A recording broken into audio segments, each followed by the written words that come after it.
பக்கமாவது படிப்பேன் என்பதுதான் மிக முக்கியமான ஒரு செய்தி. இந்த இளம் வயதில் ஒரு மாவட்டத்தை கட்டி காக்கிற காவல் பணியில் 2வது இடத்தில் இருக்கிறார் என்று சொன்னால் எவ்வளவு பெரிய பொறுப்பில் இருந்தாலும் படிப்பதற்கும் நேரம் ஒதுக்குங்கள் என்பதுதான் இவருடைய வார்த்தையின் அடி ஆழத்திலிருந்து சொல்லுகிற வார்த்தை. உங்கள் குழந்தைகளையும் அழைத்து வாருங்கள் என்று சொல்லியிருக்கிற ஐயா அவர்களுக்கு நெஞ்சார்ந்த நன்றிகளை கூறிக்கொண்டு அடுத்து வருகிறார் ஈழத்தில் பிறந்து தமிழகத்தில் குடியேறிய அகர முதல்வன். ஈழ அகதிகளின் துயர்களையும் ஈழப் போராட்டத்தின் வரலாற்றையும் தனிமனித வாழ்க்கையின் தருணங்களின் வழிவாக புனைவாக முன்வைத்து எழுத ஆரம்பித்தார். ஒரு முறை நாஞ்சில் நாடன் அவர்களிடத்தில் இவரை பற்றி ஒரு கேள்வி கேட்டார்கள். அகர முதல்வனின் கவிதைகள் அவரது வழிகளை நமக்கும் பெயர்க்கின்றன.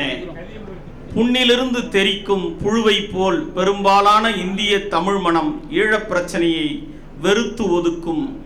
ஆனால் அகர முதல்வன் காட்சிப்படுத்துகிற ஈழத்தமிழரின் வாழ்க்கை நம்மையே புண்ணாகவும் புழுவாகவும் உணர வைக்கும் என்று நாஞ்சில் நாடன் பதிவு செய்திருந்தார்.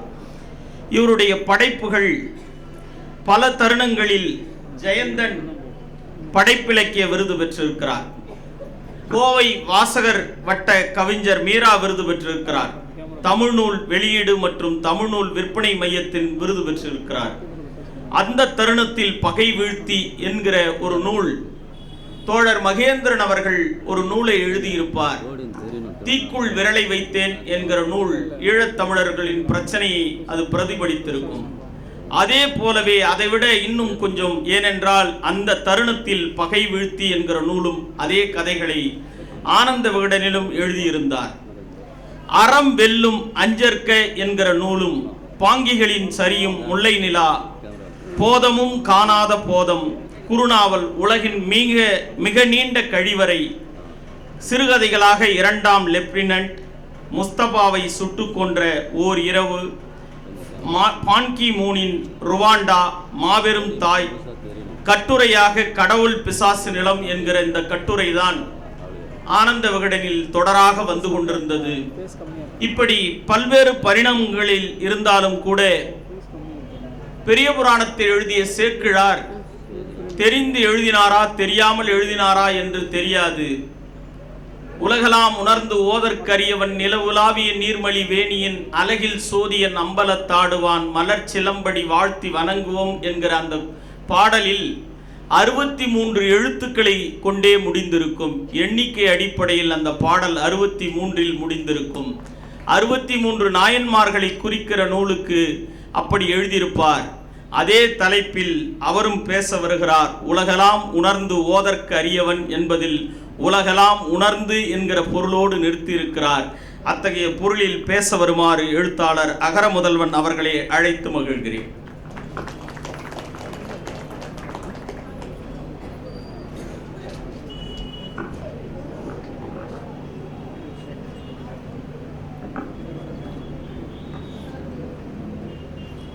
திருவண்ணாமலை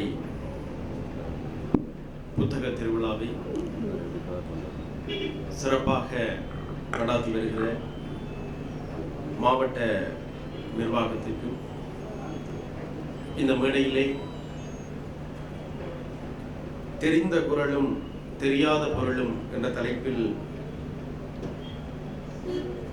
ஒரு கொடுக்கப்பட்ட அவசர நேரத்திற்குள் சிறந்த உரையை ஆற்றி அமர்ந்திருக்கக்கூடிய மரியாதைக்குரிய பாவலர் சொல்லினியன் அவர்களுக்கு, தலைமை உரையை ஆற்றி சென்றிருக்கக்கூடிய உதவி காவல் கண்காணிப்பாளர் வா சதீஷ்குமார் அவர்களுக்கு, எனக்கு பிறகு உரையாற்ற இருக்கிற மனமறிய ஆவல் என்ற தலைப்பில் உரையாற்ற இருக்கிற கவிஞர் நெல்லை ஜெயந்தா அவர்களுக்கு, நன்றி உரை வழங்க இருக்கக்கூடிய எஸ் பரிமளா அவர்களுக்கும் என்னுடைய வணக்கத்தை தெரிவித்துக் கொள்கிறேன். இந்த அரங்கம் நிறைய வயதானவர்களால் உருவாக்கப்பட்டிருக்கிற அரங்கம் என்பதை நான் அறிவேன். இந்த அரங்கத்திற்கு அழைத்து வரப்பட்டிருக்கிற பெருந்தொகையானவர்களை எனக்கு தெரியும். இந்த அரங்கத்தில் இவ்வளவு ஒரு புத்தக கண்காட்சியில் உரை நிகழக்கூடிய அரங்கில் நிறைய படைப்பாளிகள் அமர்ந்திருக்கிறார்கள் என்பதையும் எனக்கு தெரியும்.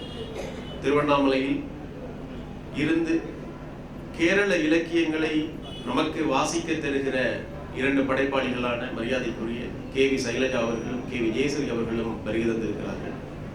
இங்கே ஜெயபிரகாஷ் அவர்கள் வருகை தந்திருக்கிறார், சிறகன் வருகை தந்திருக்கிறார். இப்படி ஒரு புத்தக கண்காட்சியில் ஒரு படைப்பாளி உரை நிகழ்த்துகிற பொழுது அரங்கத்தில் 4 படைப்பாளிகள் அமர்ந்திருக்கக்கூடிய ஒரு பெருமையை எனக்கு தந்தமைக்காக சக படைப்பாளிகளுக்கு என்னுடைய வணக்கத்தை தெரிவித்துக் கொள்கிறேன். எனக்கு அறிமுகத்தை வழங்கிய நண்பர் உலகெல்லாம் உணர்ந்து என்ற வார்த்தையை, அந்த பாடலை சேக்கிழார் தெரிந்துதான் எழுதினாரா என்று அந்த 63 எண்ணிக்கையை சொல்லி சொன்னார். உலகெல்லாம் உணர்ந்து என்ற சொல் பெரிய புராணத்தின் நம்பிக்கைப்படி, சைவ சமயத்தின் நம்பிக்கைப்படி இறைவனால் எடுத்தாளப்பட்டு அருளப்பட்ட ஒரு சொல். உலகெல்லாம் உணர்ந்து ஓதுதற்கு அரியவன் நிலவில் ஆவிய நீர்மலி வேணியன் என்ற அந்த பாடல் பெரிய புராணத்தினுடைய பாடல். ஆகவே நான் அப்படி தலைப்பு வழங்கி இருப்பதாலும் என் நெற்றியில் திருநூறு இருப்பதாலும் இன்றைக்கு நான் பெரிய புராணத்தை பற்றி உரையாற்ற இருக்கிறேன் என்று நீங்கள் நினைத்து விட வேண்டாம். பெரிய புராணத்தை விடவும் நம் காலத்தில் பெரிய பெரிய புராணங்கள் நிகழ்ந்து கொண்டிருக்கிறது.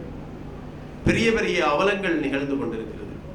பெரிய பெரிய சங்கிலிகளால் மனிதர்கள் பிணைக்கப்பட்டு விமானங்களில் ஏற்றப்பட்டு கொண்டிருக்கிற மாபெரும் ஒரு காலத்தில், ஒரு துயர் மிகுந்த காலத்தில், மனிதன் குடிக்கும் தண்ணீர் தொட்டியில் மனித நரகளை மலத்தை கலக்கிற ஒரு மாபெரும் அவலமான காலத்தில் உலகெல்லாம் உணர்ந்து ஓதுதற்கு அரியவன் என்ற தலைப்பில் ஒரு பெரிய புராணத்தை பேசுவது என்பது 21ஆம் நூற்றாண்டு உடைய ஒரு எச்சமாக, ஒரு யுத்தத்தின் எச்சமாக இருக்கிற எனக்கு அவ்வளவெல்லாம் மனத்துணிவு கிடையாது என்ற ஒப்புதலோடு என்னுடைய உரையை தொடங்குகிறேன். நண்பர்களே, உலகெல்லாம் உணர்ந்து என்று பெரிய புராணத்தில் சொல்லுகிற அந்த அர்த்தம், உலகில் உள்ளவைகள் அனைத்தும் உணர்ந்தும் ஓதுதற்கு அரியவன் என்றுதான் பொருள்படுகிறது. உலகு என்று தொடங்குகிற நிறைய பாடல்கள் நம்முடைய மரபிலக்கியங்களில் இருக்கிறது. உலகு என்று சொல்லியே நம்மளுடைய மாபெரும் இலக்கியங்கள் தோன்றி இருக்கிறது. ஆனால் நாம் வாழுகிற காலம், நாம் வாழுகிற நிலம், நாம் வாழுகிற இந்த பூமியை நாம் போற்றக்கூடிய அளவுக்கு, பசுமையோடு நாம் போற்றக்கூடிய அளவுக்கு இயல்போடு நாம் வைத்திருக்கிறோமா என்றால், கவிஞர் கல்யாண்ஜி அவர்களினுடைய ஒரு கவிதை இருக்கிறது. எங்கு பெய்யும் மழையிலும் ஒரு துளி எனது உடல் என் மனம் நினைப்பதற்கு இருக்கு. எங்கு பெய்யும் மழையிலும் ஒரு துளி எனது உடல் எனது மனம் நினைப்பதற்கு இருக்கும். எங்கு மலரும் சிறு பூவிலும் எனக்கென ஒரு துளி மது நிறைந்திருக்கும் என்று கல்யாண்ஜி எழுதினார். எங்கு பெய்யும் மழையிலும் என்னுடைய மனத்தையும் உளத்தையும் நினைப்பதற்கு ஒரு துளி இருக்கும் என்றும், எங்கு பூக்கும் பூவிலும் எனக்காக ஒரு துளி மது இருக்கும் என்று பாடிய ஒரு நவீன கவிஞன் தாமிரபரணியினுடைய கரையில் இருந்து மண்ணை பாடுகிறான், நதியை பாடுகிறான், மலரை பாடுகிறான். இன்றைக்கு நாம் இயற்கையை எவ்வளவு கொண்டாடுகிறோம், இயற்கையை நாம் எவ்வளவு மிச்சம் வைத்திருக்கிறோம் என்ற கேள்வி நம் முன்னால் எழுந்திருக்கிறது. சோமாலியாவில் ஒருவேளை உணவுக்காக உணவு கிடைக்காமல் ஒரு குழந்தை சுருண்டு மண்ணில் விழுகுவதை, அது விழுந்து விட்டால் அதை கொத்தி திங்கலாம் என்று காத்திருக்கும் கழுகை போல நாம் இயற்கையை இன்னும் என்ன மிச்சம் வைத்திருக்கிறோம், அதையும் நாம் வெட்டி வீழ்த்தி விடலாம் என்று காத்திருக்கிறவர்களாக நாம் இருக்கிறோம். ஒரு குழந்தையின் மாமிசத்தை உண்பதற்காக ஒரு புகைப்படத்தில் உறைந்திருக்கும் கழுகை போல நம் நதிகளை, நம் மரங்களை, நம் வளங்களை, நம் மொழியை, நம் பண்பாட்டை எல்லாவற்றையும் கொத்தி தின்பதற்காக மிச்சம் இருந்து காத்திருப்பவர்களாக நாம் ஆக்கப்பட்டோம். இயற்கையை அறிந்து கொள்ளவே முதலில் என்ன தேவை என்றால் அறிவல்ல, ஞானம் அல்ல. இயற்கையை அறிந்து கொள்ள வேண்டும் என்றால் பேதமற்ற சமத்துவமான ஒரு மனம் முதலில் வேண்டும். அதான் வள்ளலார் பாடினார், வாடிய பயிரை கண்டபோதெல்லாம் வாடினேன் என்கிற ஒரு மனம் இருந்ததால் தான் அப்படி ஒரு பாடல் பிறந்து வந்தது நம்முடைய மொழியில். முதலில் இயற்கையை அறிதல் என்பது என்ன அப்படி என்றால், இயற்கையை அறிதல் தான் முதல் அறிவு என்பதுதான் என்னுடைய கருத்து. இங்கே நாம் இந்த மண்ணிலே நிறைய இயற்கையை பாதுகாப்பதற்காக நிறைய போராட்டங்கள் நடந்த மண் இந்த மண் திருவண்ணாமலை. ஒரு தனியார் நிறுவனம் மண்ணின் வளத்தை சுரண்டுகிற பொழுது மலைகளை காப்பதற்காக மனிதர்கள் போய் நின்று போராடி வெற்றி கண்ட மண் இந்த மண். இந்த மண்ணுக்கு ஒரு அப்படியான ஒரு பெருமை இருக்கிறது. நான் மிக சமீபத்தில் ஒரு புத்தகம் வாசிக்க கிடைத்தது. புளாச்சி மடை போராட்டம் என்ற ஒரு போராட்டத்திலே மயிலம்மா என்கிற ஒரு பெண்மணி போராடிய சம்பவத்தை, ஒரு மாபெரும் போராட்டத்தை குறிப்பிடுகிற புத்தகம். தமிழில் கவிஞர் சுகுமாரன் அவர்கள் அதை மொழிபெயர்த்திருக்கிறார். புளாச்சிப்படை போராட்டத்தினுடைய மிக முக்கியமான கோரிக்கையாக எது இருந்தது என்று சுகுமாரன் குறிப்பிடுகிறார். தூய காற்றும் தூய நீரும் எங்கள் புறப்புரிமை என்று அந்த போராட்டம் தொடங்குகிறது. ஒரு மாபெரும் குளிர்பான நிறுவனம் அந்த கிராமத்தில் உள்ள நிலத்தடி நீர் வரைக்கும் உறிஞ்சி அந்த கிராமத்தையே மலடாக மாற்றுகிற ஒரு அநீதிக்கு எதிராக மயிலம்மா என்கிற ஒரு பெண் எழுந்து அணிதிரண்டு போராடிய போராட்ட வரலாறு தான் அந்த பிளாச்சி மடை போராட்டம். அதிலே தூய காற்றும் தூய நீரும் எங்கள் பிறப்புரிமை என்று பாடிய மயிலம்மா எந்த பல்கலைக்கழகங்களிலும் சர்வதேச அரசியலை படித்தவர் அல்ல. எந்த பல்கலைக்கழகங்களிலும் பன்னாட்டு நிறுவனங்களை எப்படி எதிர்க்க வேண்டும் என்று படித்தவர் அல்ல. அவர் ஒரு பெண்ணாக, அந்த கிராமத்தினுடைய பெண்ணாக, தன் பேர குழந்தைக்கு நல்ல தண்ணீர் வழங்க வேண்டும், என் அடுத்த தலைமுறைக்கு குடிப்பதற்கு நீர் கொடுக்க வேண்டும் என்று ஆசைப்பட்ட ஒரு மாபெரும் தாயாக, மாபெரும் அன்னையாக மயிலம்மா இருந்தார். இந்த மயிலம்மாவை வாசிக்கிற பொழுது அவர் ஒரு இடத்திலே குறிப்பிடுகிறார், நாம் கிணற்று, அவருடைய வீட்டின் கிணற்றினுடைய தண்ணீர் எப்படி இருந்தது என்று சொல்லுகிறார். ஆனால் அவர் குளத்திலே குளிக்கிற பழக்கம் கொண்டவர் போல், கிணத்திலே கண்ணீர் மாதிரி தண்ணி இருந்தாலும் நான் குளிக்கிறது குளத்துல தான் அப்படி என்று மயிலம்மா ஒரு இடத்திலே சொல்லுகிறார். கிணத்தில் இருக்கக்கூடிய தண்ணீரை கண்ணீர் என்கிற உவமையோடு சொன்ன ஒரு பெண்மணியினுடைய போராட்டம் என்பது ஒட்டுமொத்த மக்களுக்கும் ஒரு துயர கண்ணீராக ஆகி போயிருக்கக்கூடிய ஒரு அநீதியை, ஒரு அபாயத்தை அவர் காத்தருளினார் என்ற வகையில் இந்த உரையை நான் மயிலம்மா அவர்களுக்கு சமர்ப்பிக்கிறேன். நண்பர்களே, சமீபத்தில் கவிஞர் மண்குதிரை என்று அழைக்கப்படுகிற கவிஞருடைய தொகுப்பொன்று வெளியானது. அந்த தொகுப்பிலே தமிழ் கவிதையில் சிறந்த தொகுப்பு, சமீபத்தில் வெளியான தொகுப்பு. அதில் இருக்கக்கூடிய ஒரு கவிதை, எங்கள் வயலை 21ஆம் நூற்றாண்டு மேய தொடங்கிவிட்டது. எங்கள் வயல்களில் எல்லாம்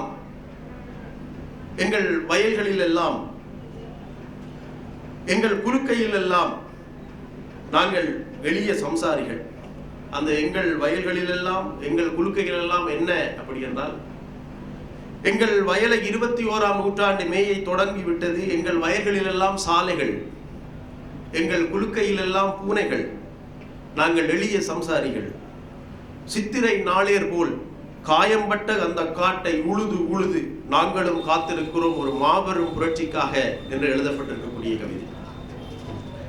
ஒரு பிரதேசத்தினுடைய இயற்கை ஆதாரங்களின் மீதான உரிமை அந்த பகுதியில் வசிக்கும் மக்களை சார்ந்தது. அவர்களது நலத்தை புறக்கணித்து விட்டு இயற்கையின் கொடைகளை விற்பனை பொருளாக்குவது மக்கள் விரோத நடவடிக்கை என்று மயிலம்மாவினுடைய போராட்டத்தில் நீதிமன்றம் தீர்ப்பளித்தது. இந்த போராட்டம் அல்லது அந்த தண்ணீரை காக்கிற அந்த போராட்டத்தை மயிலம்மா செய்து முடிக்கிறார். அதுக்கு பிறகு அந்த போராட்டம் ஒரு வீர வரலாறாக மாறுகிறது.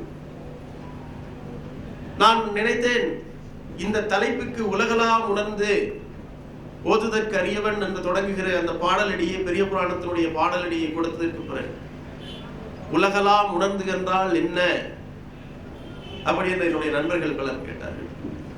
உலகலாம் உணர்ந்து என்றால் என்ன அப்படி என்றால், எங்கள் காலடிக்குள் கீழ் இருக்கும் மண்புழுவையும் நம் கண்களுக்கு தெரியும் நதியையும் நாம் காத்து நம்மளுடைய மண்ணை காப்பதுதான் உலகலாம் உணர்ந்து. வண்ணதாசனுடைய ஒரு கவிதை இருக்கிறது, நீங்கள் ஒரு கைப்பிடி மண்ணை போட்டால் போதும், பிறகு மண்புழுக்கள் அவற்றை பார்த்து கொள்ளும் என்று ஒரு கவிதை இருக்கு. நண்பர்களே, இந்த கூடியிருக்கிற அரங்கத்தில் நீங்கள் எல்லோரும் என்னுடைய உரையை உலகலாம் உணர்ந்து என்று தலைப்பிடப்பட்டிருப்பதால் அது ஒரு சமய உரையாக அல்லது சமயத்தினுடைய சாரம் படைத்த உரையாக அதை நீங்கள் கருத வேண்டாம். இந்த மண்ணையும் மண்புழுவையும் காப்பது என்பது இன்றைக்கு நம்முடைய மிக முக்கியமான வாழ்க்கை தேவையாக மாறியிருக்கிறது. தண்ணீரை ஒரு பாட்டிலில் அடக்கி அதை விற்பனை செய்வது என்பது ஒரு பயங்கரவாதம் என்று அந்த புத்தகத்திலே குறிப்பிடப்பட்டிருக்கிறது. நான் நினைக்கிறேன், இன்றைக்கு சிரியாவில் நடக்கக்கூடிய அல்லது பாலஸ்தீனத்தில் நடக்கக்கூடிய ஒரு காசாவினுடைய ஒரு சின்ன குழந்தை உனக்கு என்ன வேண்டும் என்று கேட்ட பொழுது நான் வாழ வேண்டும் என்று சொன்ன ஒரு கவிதை தமிழில் மொழிபெயர்க்கப்பட்டு வெளியாயிருக்கு. ஒரு ரொட்டி துண்டு என்னுடைய கனவாக மாறிவிட்டது என்று 8 வயது சிறுவன் காசாவில் எழுதியிருக்கிறார். காசாவினுடைய பள்ளத்தாக்குகளிலும் காசாவினுடைய இடம்பெயர்வு முகாம்களிலும் காசாவில் கொல்லப்பட்டு காயப்பட்டு எஞ்சப்பட்டிருக்கக்கூடிய குழந்தைகளையும் நோக்கி நாம் முதலில் அவர்களுக்கு செய்ய வேண்டியது நம்மால் நம் சொற்களால் அந்த காயத்துக்கு ஒரு மருந்தை கொடுக்க வேண்டும் என்று நான் நினைக்கிறேன். அப்படி என்றால் இந்த மருந்தை கொடுக்கக்கூடிய திராணி, இந்த மருந்தை கொடுக்கக்கூடிய அருகதை நம்மளிடம் இருக்கிறதா அப்படி என்றால் அதை கேள்வி கேட்பதுதான் என்னுடைய உரையாக இருக்கிறது. கவிஞர் கார்த்திக் நேதாவினுடைய ஒரு கவிதை இருக்கிறது. ஒரு நீண்ட கவிதையில் இருக்கக்கூடிய ஒரு பகுதி, கைக்குழந்தையின் பிஞ்சு விரல் போல அசைந்து என்னை அழைத்து கொண்டே இருக்கிறது சுடர் என்று கார்த்திக் நேதா ஒரு கவிதையில் வரக்கூடிய கைக்குழந்தையின் பிஞ்சு விரல் போல அசைந்து என்னை அழைத்து கொண்டே இருக்கிறது சுடர் என்று சொல்கிறார்கள். இந்த அரங்கத்தில் கூடியிருக்கிற மிக பெரும்பான்மையானவர்களை இந்த புத்தக கண்காட்சி அப்படித்தான் அழைத்திருக்கிறது. ஒரு சுடரை நோக்கி நீங்கள் வந்தவர்கள் என்று நான் கருதுகிறேன், அல்லது அந்த பெருமையை நான் உங்களுக்கு தரவிருக்கிறேன். ஆனால் நாம் இன்றைக்கு இயற்கையை ஆராதிக்கிற, இயற்கையை வணங்குகிற ஒரு மரபு நம்மிடம் இருந்தது. இன்றைக்கு அது நம்மிடம் இருக்கிறதா என்றால் நாம் அதை கேள்விக்குறியாக மாறிப்போம். நமக்கு ஒரு மலை வாசத்தலத்திலே அல்லது நாம் செல்லக்கூடிய பல பசுமையான சுற்றுலா தலங்களில் தண்ணீரை குடித்துவிட்டு அதை குப்பத்தொட்டியில் போடவும் என்று போட்டிருந்தால் கூட அதை நிலத்தில் வீசிவிட்டு போகிற அவாக்கியர்களாக நாம் வளர்க்கப்பட்டிருக்கிறோம். அது குறித்து ஒரு புரிதல் கூட இல்லாதவர்களாக நாம் மாற்றப்பட்டிருக்கிறோம்.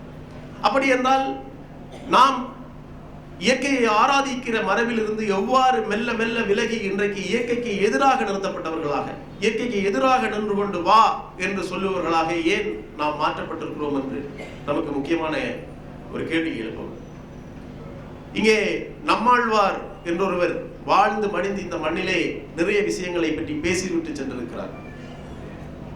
மசானபு புகக்கோ மாதிரியானவர்கள் தன்னுடைய மண்ணிலே, ஜப்பான் மண்ணிலே இயற்கை விவசாயம் குறித்து மீண்டும் மீண்டும் சொல்லிக்கொண்டே இருந்திருக்கிறார்கள். அவருடைய புத்தகத்தை பே. ஜீவானந்தம் அவர்கள் தமிழில் மொழிபெயர்த்திருக்கிறார், மசானபு புகக்கோ அவர்களுடைய புத்தகத்தை.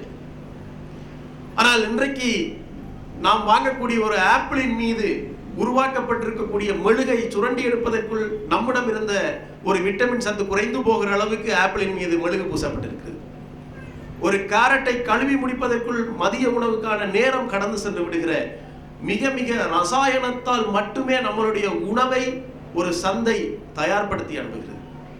காய்கறி, பழங்கள் என எல்லாவற்றையும் ரசாயனங்களின் ஒரு வர்த்தகத்துக்குள் மாற்றி நம் குழந்தைகளுக்கு ஊட்டி விடுகிற அபாக்கியவர்களாக நாம் ஆக்கப்பட்டோம்.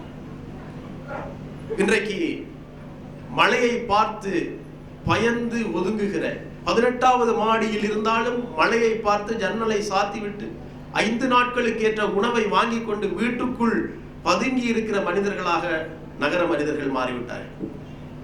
நீங்கள் நினைத்து பாருங்கள், மழை வானத்தில் இருந்து அமிலமாகவா கொட்டுகிறது? இல்லை.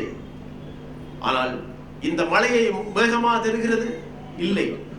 நிலத்தில் இருந்து புறப்பட்டு போன மழை மேகத்தில் இருந்தே வருகிறது. ஆனால் நாம் நிலத்திலிருந்து அனுப்பியது மழையே அனுப்பினோம்.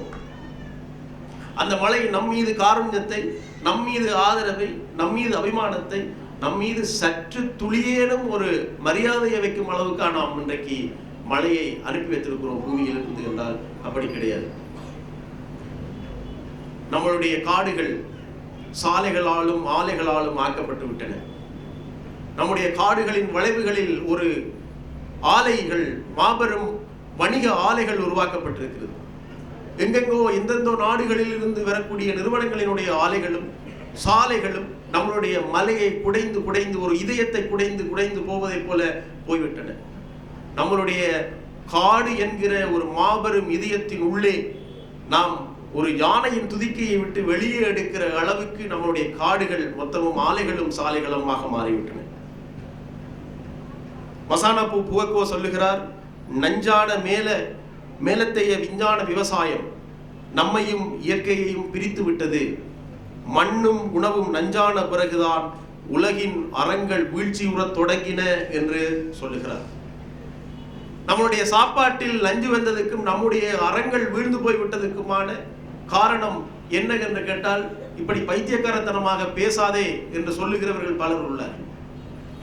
ஆனால் மசானபு புவக்கோ சொல்லுகிறார், உணவில் எப்பொழுது நஞ்சு ரசாயனத்தை ஏற்றினோமோ அன்றைக்கே நம் மனித மனங்களில் இருந்த உலகில் உள்ள மொத்த அறங்களும் வீழ்ந்து போய்விட்டன என்று சொல்லுகிறார். மொத்த அறங்களும் வீழ்ந்து போய்விட்ட ஒரு உலகம் தான் இந்த உலகம். இந்த உலகத்தினுடைய அவலத்தை நாம் பட்டியலிட்டால் எவ்வளவோ பெரிய ஒரு நிறையான ஒரு புத்தகத்தை நம்மால் உருவாக்க முடியும்.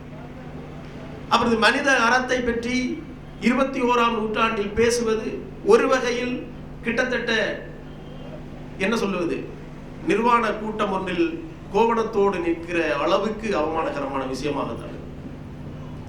மனித அறம் இன்றைக்கு இலன் மஸ்க் என்று ட்விட்டர் நிறுவனத்தினுடைய எக்ஸலத்தினுடைய பிரதிநிதி, சங்கிலிகள் பிணைக்கப்பட்டு விமானத்தில் ஏற்றப்படுகிற சட்டவிரோத குடியேறிகள் என்று அடையாளப்படுத்தப்பட்டு விமானத்தில் ஏற்றப்படுகிற பல நாடுகளைச் சேர்ந்தவர்களுடைய காணொளி வெளியாகிய பொழுது வவ் என்று அதை பகிர்கிறார். கொண்டாடுகிற மனநிலை, ஒரு மனிதனை சங்கிலியால் பிணைத்து வெளியேற்றுகிற பொழுது கொண்டாடுகிற மனநிலையில் உலகம் இன்றைக்கு இருக்கிறது. பாறைகளும் மரங்களும் கடவுளின் வடிவங்கள் என்ற நம்பிக்கையை நாம் முதலில் புரிந்து கொள்ள வேண்டும். அது ரொம்ப முக்கியமானது. நம்மளுடைய மரபில் ஒரு மரம், ஒரு கல் என்பது தெய்வம் என்று சொல்லுகிற இடத்தில் நம்மளுடைய மரபு இருந்தது. நாம் வைக்கோல் பொம்மையை வயலில் கட்டி பேராசை கேடுகளில் இருந்து காடுகளை காத்த ஒரு காலம் இருந்தது. அந்த காலத்திலே கோடாலிகளும் தானியங்கி மின்ரம்பங்களும் இருந்ததில்லை. ஆனால் இன்றைக்கு கோடாலிகளும் தானியங்கி ரம்பங்களும் காடுகளையும் வயல்களையும் அழித்துக் கொண்டிருக்கக்கூடிய காலத்தில் வைக்கோல் பொம்மைகள் தான் இவற்றிலிருந்து நம்முடைய வயல்களையும் காடுகளையும் காப்பாற்ற வேண்டியவர்களாக தெய்வமாக மாறி இருக்கிறது. நண்பர்களே, இந்த காலம் என்பது எண்ணெய் கையால் கண்ணாடி பாத்திரத்தை எடுத்தவன் நடந்து போவது போல இந்த காலத்தை தூக்கி சுமக்க வேண்டிய பொறுப்பு நம்மிடம் இருக்கிறது. இந்த எண்ணெய் கையால் கண்ணாடி பாத்திரத்தை தூக்கி சுமந்து நடந்து போகிறவன் யார் என்றால் அவன்தான் இந்த காலகட்டத்தினுடைய லட்சியவாதி. அவன்தான் இந்த காலகட்டத்தில் அறிவுத்தளத்தில் தன்னை ஒப்புக் கொடுத்தவன் என்று நாம் சொல்ல முடியும். இந்த அரங்கத்திலேயே இருக்கிறார்கள் என்னுடைய வயது ஒத்த சிறகன், ஜெயபிரகாஷ் போன்றவர்கள். இந்த காலம் அவ்வளவு பயங்கரமான ஒரு காலம். இந்த காலம் எனக்கு முன்னதாக பேசிய காவல்துறை சேர்ந்தவர், உதவி காவல் கண்காணிப்பாளர், அவருடைய உரையில் குறிப்பிட்டது போல போதைகளாலும் இணைய உலகத்தாலும் நம்முடைய தலைமுறை ஒரு தலைமுறை சுழட்டி விடப்பட்டிருக்கு. அவர்களுக்கு நின்று நிதானித்து ஒரு கணம் இந்த உலகத்தை பார்ப்பதற்கான ஒரு தெளிவான சிந்தனை உருவாக்குவதிலே மாபெரும் சிக்கல்கள் உருவாகிவிட்டன. ஆகவே நாம் இந்த எண்ணெய் கையால் கண்ணாடி பாத்திரத்தை தூக்கி நடக்கிற பொறுப்பு மிகுந்தவர்களாக, இந்த காலத்தின் மீது மாபெரும் அச்சம் கொண்டவர்களாக, இந்த காலத்தை பாதுகாத்து இன்னொரு குழந்தையின் கையில் ஒரு ஊதப்பட்ட பலூனை உடையாமல் கையளிப்பது போல கொடுக்க வேண்டிய பொறுப்பில் இருப்பவர்கள். அதற்காகத்தான் இது போன்ற புத்தக கண்காட்சிகளை மாவட்டம் தோறும் தமிழ்நாடு அரசு நடாத்தி வருகிறது. அந்த வகையில் நேற்றைக்கு மருத்துவர் சிவராமன் அவர்கள் சொன்னார், இந்தியாவிலேயே மாவட்டம் தோறும் புத்தக கண்காட்சி நடைபெறும் மாநிலம் தமிழ்நாடு தான் என்று சொன்னார். உண்மையில் இது ஒரு பெருமை கொள்ளக்கூடிய ஒரு தருணம். ஏன் நாம் குழந்தைகளின் மீது மட்டும் குறை சொல்லுகிறவர்களாக இருக்கிறோம்? ஒரு வீட்டிலே தொலைக்காட்சி ஒளிபரப்பாகிக் கொண்டிருக்கிறது. அதிலே ஒரு தொடர் நாடகம். காய்கறி வெட்டியபடி தன்னுடைய மருமகளுக்கு எப்படி நஞ்சு வைப்பதென வேலைக்காரியோடு உரையாடுகிற மாமியார் காட்சி போய்கொண்டிருக்கிறது.